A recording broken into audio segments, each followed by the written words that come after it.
know I need to be nicer.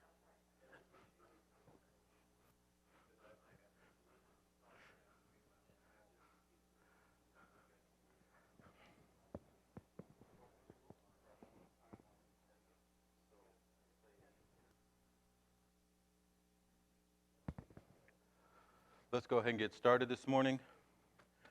We'll be back in the book of Jude, at least for the first 5 minutes, and then we're going to jump to the book of Numbers. Ben, can you turn me down just a little bit? Or maybe I'm in the monitors. I don't know. Doug, will you open us in a word of prayer, please?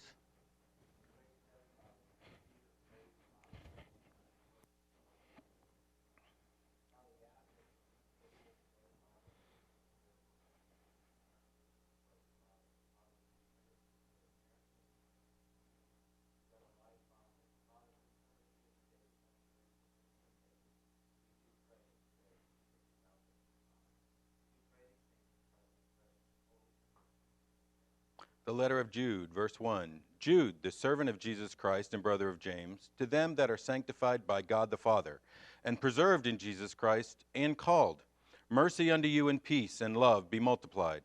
Beloved, when I gave all diligence to write unto you of the common salvation, it was needful for me to write unto you and exhort you that ye should earnestly contend for the faith, which was once delivered. When we referenced this last week, it's not like a 3-ring notebook you're continuing to add to. It's complete. It's perfect bound. There's nothing waiting to happen. It was once delivered, and it is completed. For there are certain men crept in unawares. We call them creeps. I've gotten 2 laughs out of that. I'm happy with that. They have crept in. The important part there is to realize they're here. Okay, they were in the church then. They're in the church now. It is not the outside that defeats us. The outside can't defeat us. They're inside the church. And the battle is for how we think. There are certain men crept in unawares who were before of old ordained to this condemnation, ungodly men, turning the grace of God into lasciviousness and denying the only Lord and our Lord Jesus Christ. Now, Ms. Pat, turning it into lasciviousness, this is easy. We like that. Oh, they're coming in and they're perverting the gospel. We can see them because they're talking about you can do whatever you want to and you have license to sin, and that's, okay, but they're denying really what it's about, where we're about to go and where we looked last week. They're denying the power of God. They're denying the power of the Lord. Now, here's where you get into, well, I would never do that. Well, there he's about to go into 3 pictures where they didn't trust God. And how would we deny his power, Brother Hank? Well, it's when we don't trust him. It's when we step back in there. It's when we don't believe his commandments lead to our best life, and we try to, we try to do the co-pilot control. I'll follow you, but Lord, we're going this way. No, this way. If I lean hard enough, he'll take me the way I want, right? Well, and so we painted this picture. We got into this. That gets us to verse 5. I will therefore put you in remembrance. There's some things I need to remind you because this battle really does start up here. Remember back in the garden, it started this way. And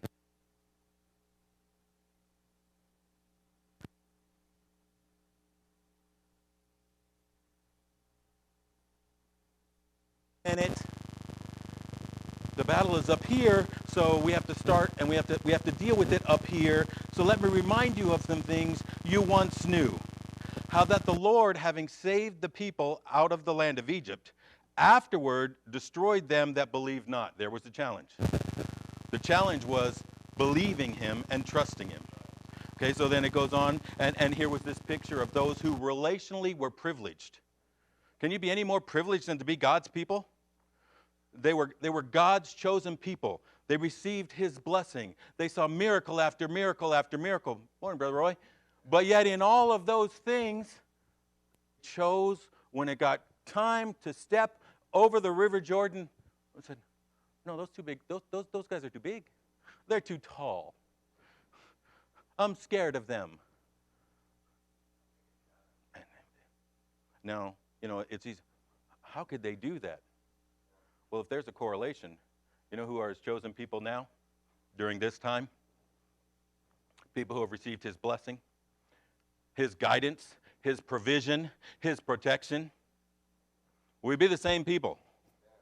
And so We looked at this relational privilege, and then we get to verse 6, and the angels which kept not their first estate. This is a heavenly privilege. Imagine all the things they saw, but they left their own habitation, and he hath reserved in everlasting chains under darkness unto the judgment of the great day.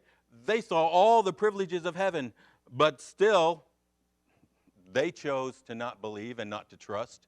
And then it goes one more, and it gives us those who are natural privilege, those who see all of his creation. And it goes to verse 7. Even as Sodom and Gomorrah and the cities around them in like manner, giving themselves over to fornication and going after strange flesh, I'm going to satisfy life my way through, I'm going to misuse his creation, and in my control of the creation, I'm going to fulfill myself. Who went after strange flesh and are set forth as an example, suffering the vengeance of eternal fire. Now, this is where we kind of left off last week. And I got to tell you, I'm going to tell you, Ben, there are, and you've heard me enough, you know this, there are like 5, 6 passages. I was telling the preacher this morning, they're kind of like going to a funeral. I was trying to find a way to describe it. Brother Hank, I just don't like them, but that's not right, okay? It's like going to a funeral is better. And who wakes up and says, I want to go to a funeral? You know, you need to, and you're thankful usually afterwards. But you just don't want to do it. There's like 5 passages in Scripture that I kind of feel that way about. One is Achan's sin. Preacher talked about that just last week. One is Ananias and Sapphira. Let me tell you, that's no fun. That's no fun to look at. One is Matthew 7. Many will say unto me that day, Lord, Lord. It's no fun. One is what we're going to look at today when we talk about rebellion of Korah, and one is a whole period of David's life. I mean, David's a hero. You got 10 years of David's life where hero hid in the palace. You got 10 years of David's life where you can see destruction happen to everyone he cared about. And Brother Allen, that's no fun. All of those things are very scary. By the grace of God, that's not me today, that's not me today, that's not me today, and it very well may be tomorrow. And those things are not, they're humbling. So last week, you know, we get to this passage, and we're going to get to this passage that references Korah. Means nothing unless you go back and deal with Korah. So, Brother Hank, I didn't want to. So I put all these things together, and I was going to try to hurry all the way through these verses so it gets to the end, and I just say, and boom, boom, boom, boom, boom. And then we could skip. But I didn't get that far. So now you have to pick back up where you left off, and you don't have all that, you know, porch already built. You can't run through it. So we got no option except to take a little time and look at Korah, which we're going to in just a few minutes, which is going to put us back in Numbers chapter 16. So, verse 8, let's get there. Likewise also these filthy dreamers, you know why they're dreamers? Here's dreamer. Thinking they can act and do and correspond this way, and God's going to let them. Here's the question. What are you dreaming? The answer is yes. Because if you're living in reality, you know God does not tolerate sin. God will not allow you to hinder his chosen people. And he's about to give a picture of 3 people who take him straight into rebellion. Thinking you can go into rebellion against God, and he's going to be okay with it and say, all right. It's not going to happen. So guess what they are? They're dreamers. It tells us how to find them. They do 3 things. These dreamers defile the flesh. Oh, here's where we go. Oh yeah, they sow to the flesh. They do these. Be careful. Remember, we just got done sowing to the flesh. Doug, sowing to the flesh is living in the natural. Okay? We want to say, oh, these people are out there partying it up. They very well may be. But that's not just sowing to the flesh. These people who are trying to get things done through anger and intimidation, they respond quickly, they're bitter, they're angry, they're nasty, they're hateful. That's who these people are. And why are they dreaming? Because they think they can be bitter, nasty, hateful in the congregation of God and it'd be okay. People are going to understand. That's a far cry from those who are filled with the Spirit. They're dreamers. But then it gives us these things. Okay, they defile the flesh. There's their lifestyle. Their lifestyle is that which is in the flesh, which is doing what's natural. Then it tells us they despise dominion. This is a group of people who have a problem with authority. They have a problem with submission. Well, I'll submit as long as it's my way. And they go so far in their problem with authority that they speak evil of dignities. They attack them. I'm going to attack the authority because I don't like it. That's who this group of people is. Now, contrast that. And if you go through, maybe we'll do this next week. You'll see there's a group of three, and then there's one that's not in the Old Testament. And Brother Hank, then the next we're going to see a group of three. We're not going to get that second group of three. And then verse 14, there's one that's not in the Old Testament. There's two things in the book of Jude that we hear nothing about anywhere else in Scripture. And here's one of them. But it gives us a great picture of what we're about to go into. Jude, verse 9, yet Michael the archangel, when contending with the devil, so we don't really know a whole lot about this, but obviously it's happening. It's telling us right here it's happening. Michael the archangel, when contending with the devil, he disputed about the body of Moses, durst not bring against him a railing accusation. Here you go. All right, Brother Hank, following this? Okay. Michael, archangel, very powerful, good guy, right? Right? Satan, very powerful, bad guy. Here they are in contention. It says, Michael didn't stand up and accuse him and attack him and tear him down and debate him. And the archangel Michael came in humility, and this is how he dealt with them. The Lord rebuked thee. He was totally dependent and there because it's God. The whole thing's God. It's not me. It's not I can win this. It's not I'm stronger. It's not I can manipulate my way. It's surrender and submission. There's humility here. Now, why is that so important? Because we're about to see what it's contrasted against.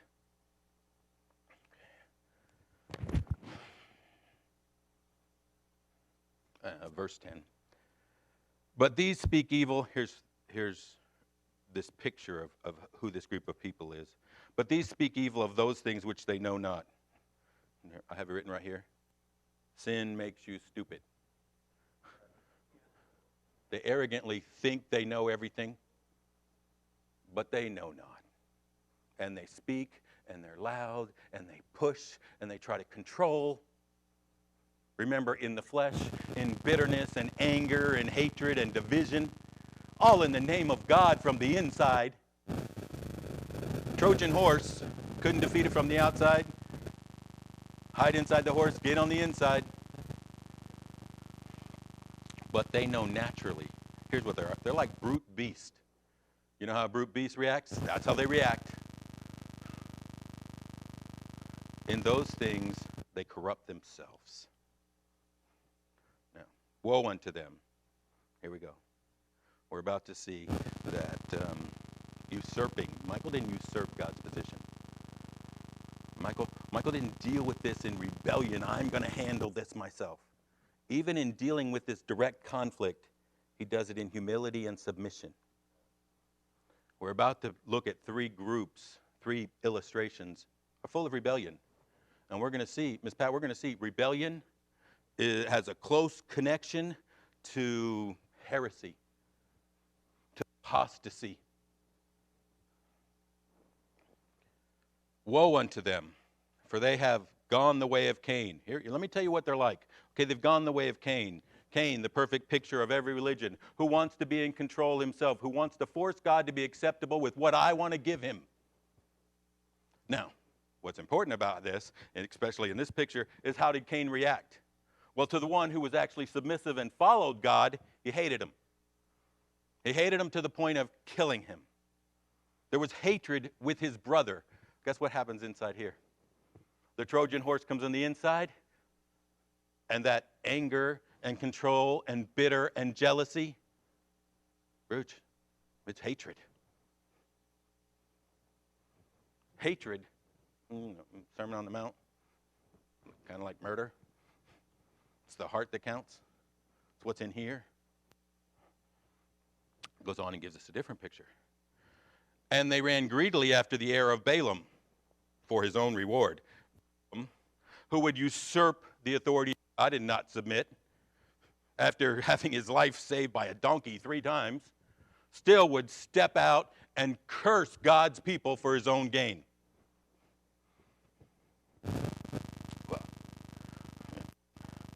I know Doug's here and he's submitting something, but let me tell you, I can, because I want that spot,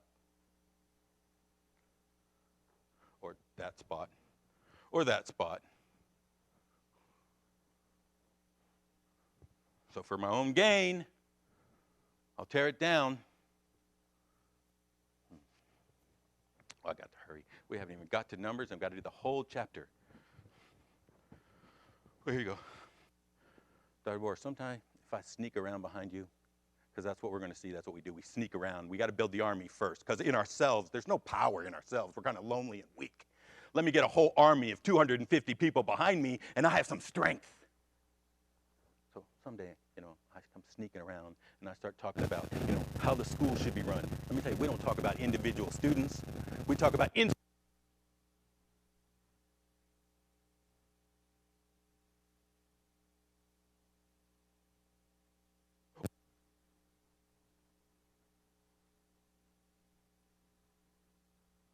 Ask me what I'm doing with my time to invest in those people that are around me now. And if I'm doing nothing,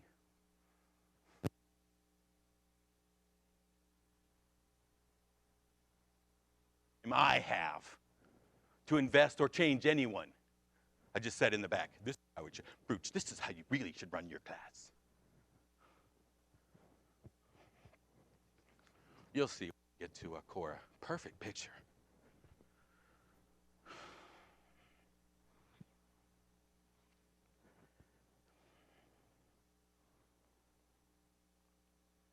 But perished in the gainsaying of Korah. That word is anti-logia. I separated it for you there. Against. Logia, spoken word, speaking against. Who, for the speaking against someone that Korah did, Korah spoke against Moses and Aaron. And he did all this in the spirit of righteousness. People, follow me. Follow me. Spirit of righteousness. I'm going to sow the seeds of rebellion and mutiny. A far cry from the humility of Michael. Anyway, here, I got to do this. Eric, you got Romans 13. I just want to remind us of this before we go to Numbers. Let every soul be subject to the higher power. For this is what we got to remember. There is no power but of God. The powers that be are ordained of God. Okay, and usually when we talk about this, Doc, we're talking about that's a tough place to assign that. Realize at that time, when he's talking about it, they're talking about Caesar. That was even tougher. But even for us, it's tough. It's tough to sit right there and say, for there is no president, but God ordained the president. He has him there for his purpose and his way and his plan. But, Doug, it should be easy for us to say, God has ordained the man. He has him here for his purpose and his plan. Yeah, shouldn't it?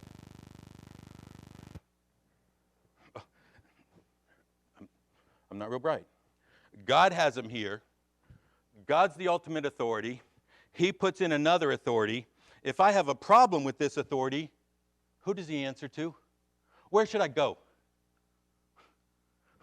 Why is this so hard?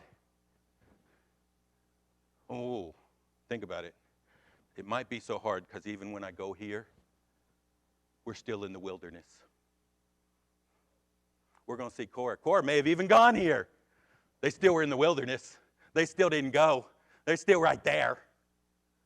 Well, I don't like it. Well, do you trust God or not? Is he in control, or are you going to go to your flesh? You see, this isn't fun. Not fun. No, not fun. It's really tough for Americans, don't have time, but because, we say we're a country born of rebellion. Oof. I don't like that phrase, by the way. I don't think it's right. We're not a country born of rebellion. Do you realize why we're the only country with a Declaration of Independence?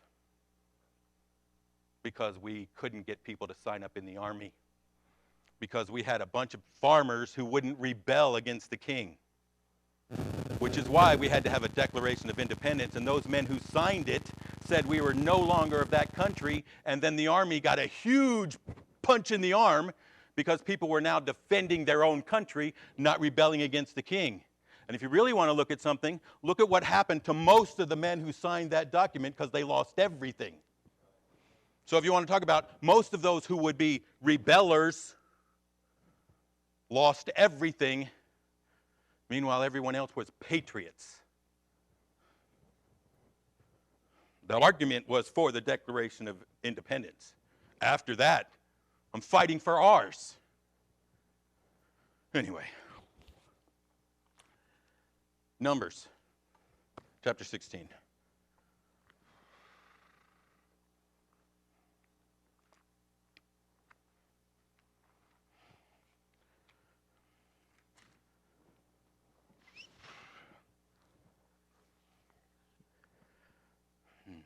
No, we're jumping a lot.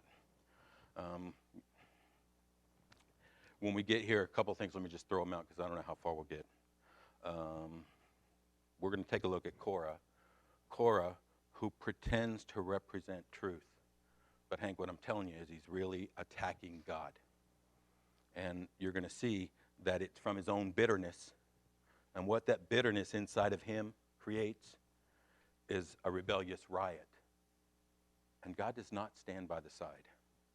He deals with everyone. And I've been in enough churches when rebellions like these start. They almost always start under the guise of defending righteousness. But what they're really doing is sowing doubt and confusion and mistrust and division. Please try to explain to yourself how that is righteousness. It's on a different list. And in this case, hopefully we'll get to the place, God punishes it harshly and immediately because God hates rebellion. We can go to Saul. What does he tell him? Rebellion is as the sin of witchcraft. It deceives, it condemns, it's dirty. Yeah, well, you sound like that's a problem. Look, I told the preacher this morning, and I mean this. Doug, maybe one of the things I'm most thankful for as a teacher, thing I'm most thankful for is right here. I don't have to make anything up. I just spend time in what is. But teaching the adult class, I am so thankful. I'm not on staff. Guess what? I'm not here. I haven't even had a kid in school in like 10 years. I don't know who said what's going on, who's fighting. It makes it so much easier to just deal with what's here. So you say, well, you're talking about all this stuff like it's here. Well, I'm talking about like it's here because, all of the New Testament is talking about this is here. This is in your midst.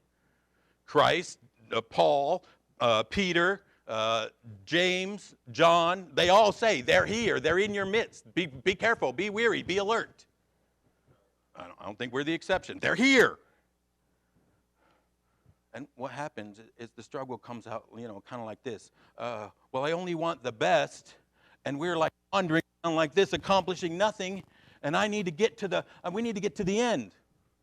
Well, be careful because you sound like those who are complaining about Moses. I want to get the shortest, the best, and we're just getting nothing done. God has a strange way of working with all of us at the same time if we'll just follow his direction, which oftentimes is not the easy short route. Because he's trying to build things like submission. Grow in your faith. Grow in your trust to me. Quit trying to do this your own. Grow in your knowledge of what I can do. You'll become a better ambassador for me.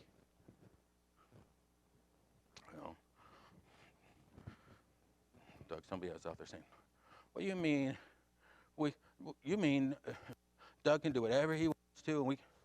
Well, no, you don't get away with it, because I believe the ultimate authority is God, and He holds that authority accountable in His time, in His way.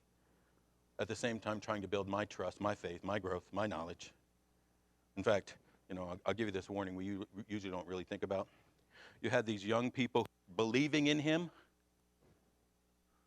and He said, "Better it would be for you, leader, that a millstone be tied around your neck than you offend one of these." Offend meaning hinder, hold back, cause problem for.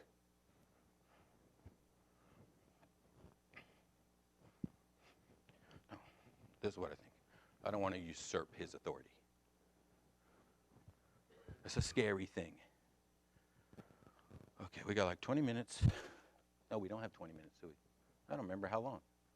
Quarter till? 25 till? What the? Oh, quarter till. Oof, we don't have much time.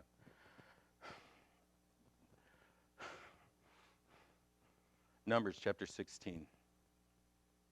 There are 7 things. I guess I'll just try to run through these quickly. Verse 1. Now Korah, the son of Ishar, the son of Kohath. All right, so here's important. The son of Levi. So we got Levi, we got Kohath. Kohath had 3 sons.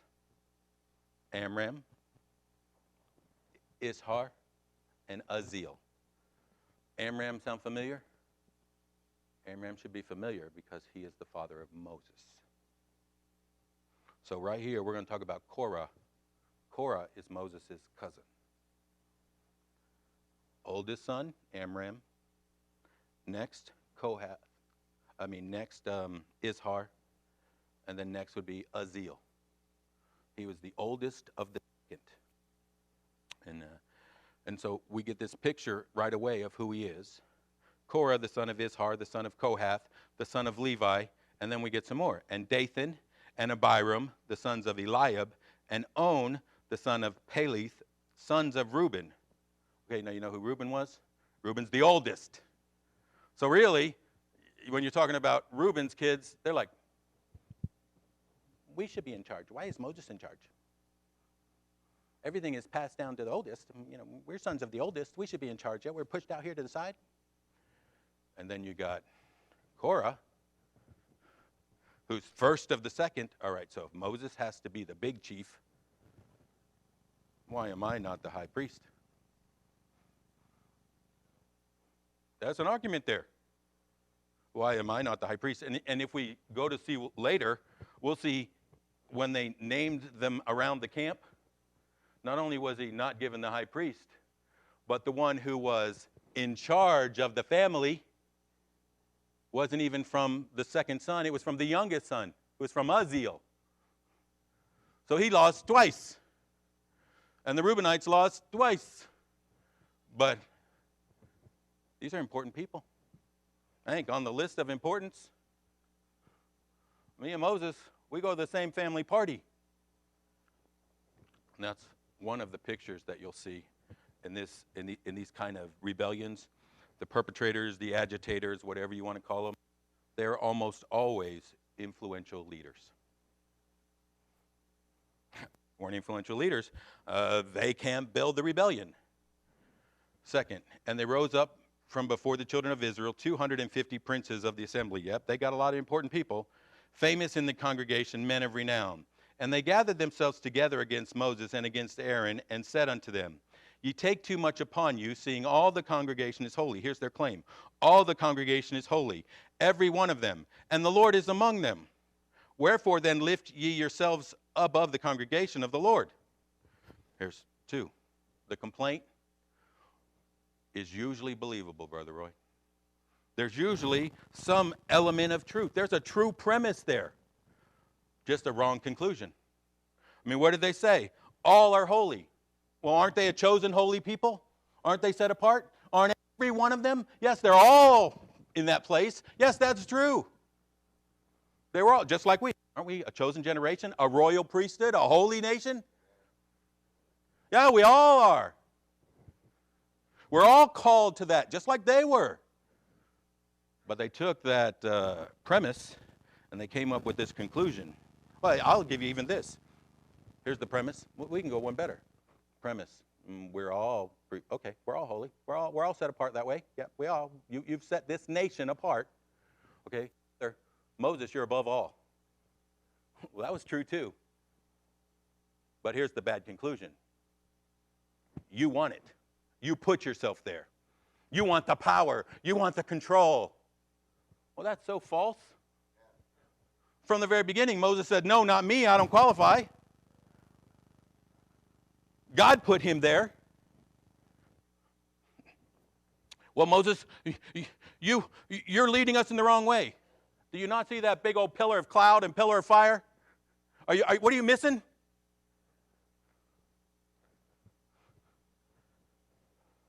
Complaint's a little believable. It just brings us to the place. It just brings us to the place where we got to decide, are we going to rebel because we don't like wandering? Or are we going to trust God? It's always the choice. Submit or rebel. Submit or rebel. Submission, very important in the Christian life. Requires trust and faith. Not in self. Korah used truth, a little bit of truth, to bring doubt. Doubt in what? Doubt in God's will, in control, in God's involvement. Well, it wasn't true. Apparently, Moses said, I'm stuttering. It's not me. I'm not meant to be a leader. Korah was. Korah had the it. Whatever man looks for in it, Korah had it. We have another picture of a person who really had it. Caused the same thing. His name was Absalom. His death is just about as gruesome. I'm telling you, he does not play with rebellion. So 250 men, they came up, they had their rebellion. We're going to come back if we have time. Jump to verse 12. Moses sent and called Dathan and Abiram, the sons of Eliab. Notice On's already fell out. There's an old rabbinical tradition that says his wife talked him out of it. We don't know. The Bible doesn't say. It's gone on for years in the Jewish tradition. Maybe that's true. Wives have saved lots of men from popping off in their arrogance and getting themselves in trouble. But On's already dropped out. Moses calls to the Reubenites. He says, come on, come here. Let's talk about this. We will not come up. And then look at how they accuse him. Is it a small thing that thou hast brought us up out of the land that floweth with milk and honey to kill us in the wilderness, except thou thyself make altogether a prince over us? They go on and say, we're not coming up there. You're going to poke our eyes out. You're going to kill us. Even though Moses has spent his entire leadership career putting himself in between their punishment and God. He has done nothing except try to help them along. But, we tend to think people are acting like we're going to act. It's showing what's inside the heart. This is what they are. But you see how they mix the truth already? Truth. Are they in the land which floweth with milk and honey? Nope. They're in the desert. Is it Moses' fault? Nope. It's theirs. They murmured, and then they didn't believe. Setting right there. Too tall. We're with them. It's too tall. Let's not go. But the pillars says, let's go. Moses says, God says, let's go. Nope, don't trust him. Not going. Need to keep myself safe. Let's stay right here. Ms. Pat, they're answering their rebellion. They're trying to solve their rebellion with more rebellion. I'll give you this little snitch too. Notice they refuse to acknowledge their own sin. Brother John, when we stuck in this picture of rebellion, we never see our part in it. We just see it's Moses' fault. It's Aaron's fault.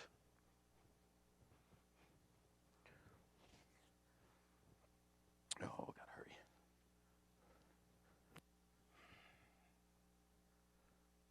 hurry. Here's a group of people that dug in all this. They're pretending to care about the righteousness of the nation. They don't have anything to do with the righteousness of the nation. They have an ulterior motive. They have their own agenda. Remember, we talked about it already. The law of primogeniture, double portion goes to the oldest. Okay, that's to protect the family. That's a responsibility. That's to be in charge. That's to be leader. But sometimes God reverses this like he did with Jacob and Esau, and he reversed it here. And here you have Korah, the ringleader, who was passed over for importance and control. And apparently he didn't like it. You know, this is how it usually goes. I'm more qualified.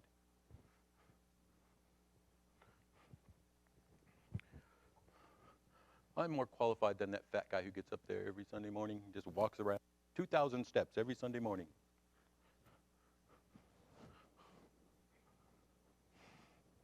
Probably. Talk to the one who's in control.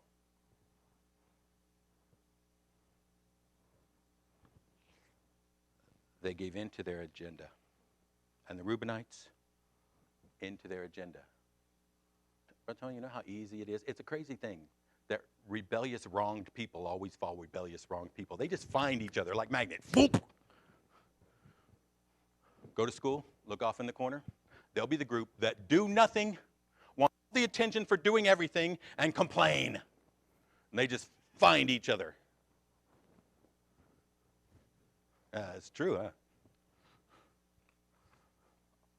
Unfairly passed over. Didn't want to accept God's control. Like-hearted men together rebelling. Something else, we see here. Notice how it all spread secretly before it became public. Before Moses finds out about it, there's 250 men of renown. There's Korah and the Levites, and there's the Reubenites. Now, if you look, they actually camped beside each other. They camped in the circle with the Levites here, and the Reubenites camped right there. So this is how that happens. It's just like a conversation. Yeah, blah, blah, blah. Yeah, blah, blah, blah. And blah, blah, blah. And blah, blah, blah. Turns into blah, blah, blah. And pretty soon, we got a whole big mess and a whole lot of people who, for the righteousness of the nation, are going to fix it with rebellion. We're going to usurp.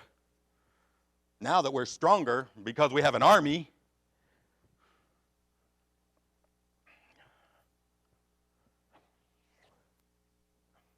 Doc, if they really cared about the nation, they should have just gone to Moses. There's a couple of reasons we don't just want to go to Moses, by the way. Because I can go to Moses in my arrogance. It's got to be my way. And when it doesn't, I just walk away and say, see, it was a waste of time. Didn't change his mind. Well, I'm not the one in control. Still, I get to wait. God's working it out in his time. And I know, sometimes, Doug, when you go to here, sometimes the leader's, angry or unhappy, or, you know what, usually if he is going down the wrong path, he's not exactly seeing things well. No one says, this is the wrong path, let's take it. So sometimes, Brother Roy, he probably doesn't respond real well. No, I don't like that, so I'm just not going to do it. Well, then you really don't care about the nation. What you care about is you and your way. And selfish, bitter, anger, nasty, snotty. Not the fruit of the Spirit. Moses' response, however, was perfect. Verse 4, when Moses heard it, he fell upon his face. Humility. Caring about them and his nation. And he spake unto Korah and said unto all his company, saying, even tomorrow the Lord will show, here you go. I'm not going to debate this. I'm not going to fight with you.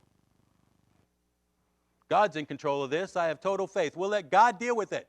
We'll just follow what he says to do. I am not anointing myself as the smart one.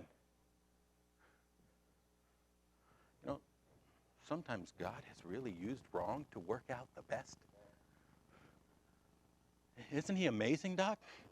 I can never picture how that can happen. I can't, chessboard, I can't get from here to here to here to here, but somehow he does. He gives us choice, knowing that our choice is going to be wrong, still planning on our growth, and I don't get it, it's above me. And in all of that, he's not tempting me to sin, James chapter 1. Do we trust him or not? Is he God or not? In verses 5 through 7, he turns it back on him. I love this. And he spake unto Korah and said unto all his company, saying, even tomorrow the Lord will show all who are his, and who is holy. And he will cause him to come near unto him. Even him whom he hath chosen, he will come near unto him.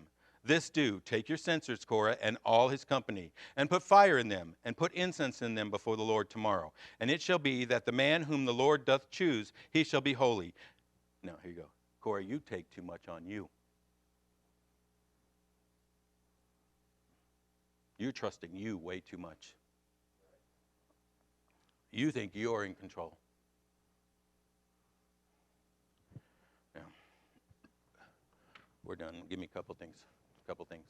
Ungodly character always shows. Brother Allen, he started this whole thing in protecting the nation. You read in here. Next thing he says, you'll see. No. He wasn't protecting the nation. He wanted Aaron's job.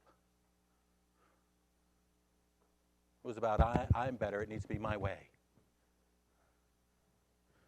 But you see his effect on people follow him. It's destructive, it's bitter, it's nasty. That's his effect. And they go in and they lie.